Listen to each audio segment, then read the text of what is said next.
Hi అండి అందరికీ. ఈ వీడియోలో అయితే పెద్ద బ్రాయిలర్ చికెన్ కర్రీ రెసిపీ అయితే షేర్ చేస్తున్నానండి.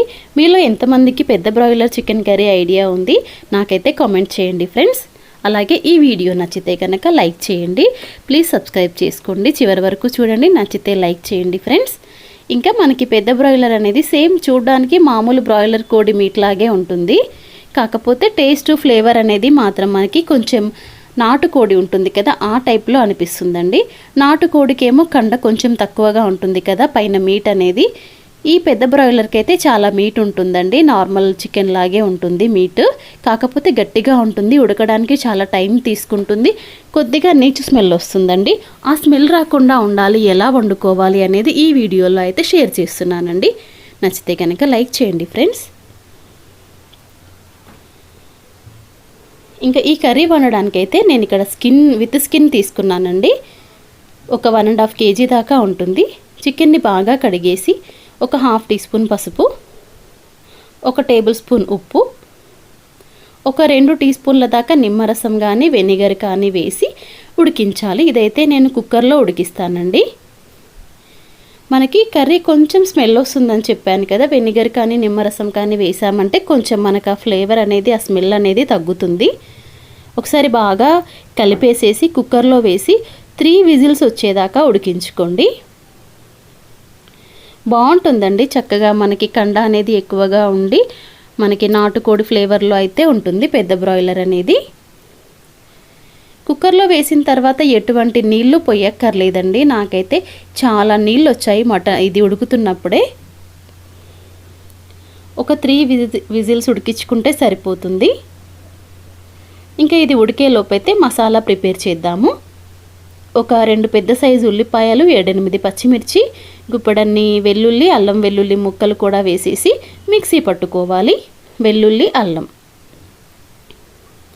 అవి మిక్సీ పట్టేసుకొని స్టవ్ పైన గిన్నె పెట్టేసి ఒక గరిటెడంత నూనె వేసి, అంటే ఒక 3 to 4 టేబుల్ స్పూన్స్ నూనె వేసేసి 4-5 యాలకులు, లవంగాలు, చెక్క వేసేసి అవి చిటపటమన్నాక ఉల్లిపాయ పచ్చిమిర్చి పేస్ట్ చేసాం కదా, ఆ పేస్ట్ కూడా వేసేసి మంచిగా వేయించాలి.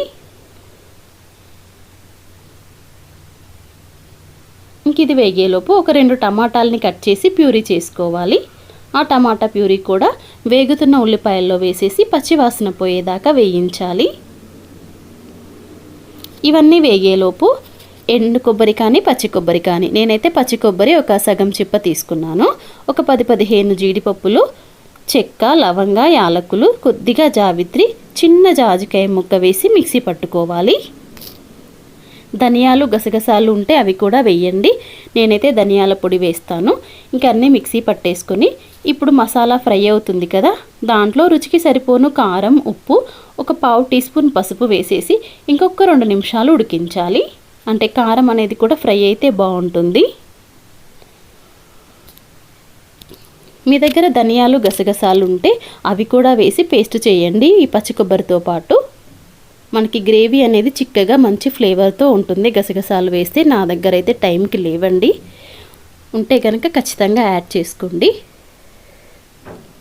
ధనియాలైతే ధనియాల పొడి చివర్లో వేస్తానండి. మీ దగ్గర ధనియాలు మాత్రమే ఉంటే ఈ మసాలాతో పాటే మిక్సీ పట్టేసుకుంటే మనకి బాగుంటుంది. ఇంక ఇవన్నీ వేగి ఫ్రై అయ్యేలోపు అయితే చికెన్ కూడా ఉడికిపోయిందండి. 3 విజిల్స్కి అయితే మంచిగా ఉడికిపోయి చాలా వాటర్ వచ్చాయండి. అదైతే దగ్గర ఒక లీటర్ దాకా వాటర్ వచ్చున్నాయి ఈ చికెన్లోంచి. ఒక 1.5 kg చికెన్ ఇది. ముక్క అనేది మంచిగా నీట్గా ఉడికిపోయిందండి. ఓవర్ కుక్ అవ్వలేదు, అలాగే అండర్ కుక్ కూడా అవ్వలేదు. పర్ఫెక్ట్గా ఉడికిపోయింది 3 విజిల్స్కి నాకు. ఇంకా ఆ నీళ్ళతో సహా నేనైతే వేసేసానండి ఉడుకుతున్న మసాలాలో. గ్రేవీ కావాలి అందుకని. చిక్కటి గ్రేవీతో చాలా బాగుంటుందండి. పెద్ద బ్రాయిలర్ ఎప్పుడైనా ట్రై చేయకపోతే ఒకసారి ట్రై చేయండి. ఇంకా కలిపేసి మూత పెట్టి ఒక 10-15 నిమిషాలు ఉడికించాము అంటే మనకి చక్కగా మసాలా అనేది ముక్కకి పట్టుకుంటుంది. ఇప్పుడు దీంట్లో ధనియాల పొడి కూడా వేయాలండి. ఒక 2 టీ స్పూన్స్ దాకా ధనియాల పొడి. ఇంకొంచెం చిక్కబడి మంచి ఫ్లేవర్ కూడా వస్తుంది ధనియాల పొడి వేయడం వల్ల. బాగా కలిపేసేసి మంచిగా ఇంకొక 5-6 నిమిషాలు ఉడికిచ్చేసుకున్నామంటే అంతే అండి. చివర్లో కొత్తిమీరాకు వేసేసుకొని స్టవ్ ఆఫ్ చేసుకుంటే సరిపోతుంది. నేనైతే దీనికి కాంబినేషన్గా కొబ్బరి పాలతో రైస్ చేస్తానండి, బాగుంటుంది. బిర్యానీ రైస్ అలా ఇంకా బాగుంటాయి.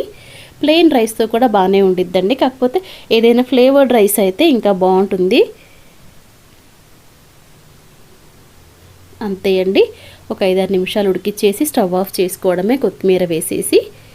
ఈ వీడియో నచ్చితే కనుక లైక్ చేయండి ఫ్రెండ్స్, ప్లీజ్ సబ్స్క్రైబ్ చేసుకోండి. మంచి మంచి కుకింగ్ వీడియోస్ అలాగే డ్రెస్సెస్ అవి కూడా ఉంటాయి మన ఛానల్లో. డ్రెస్సెస్, నైటీస్, శారీస్ కూడా ఉంటాయి. నచ్చితే కనుక ఒకసారి చూడండి ఫ్రెండ్స్. Thanks for watching.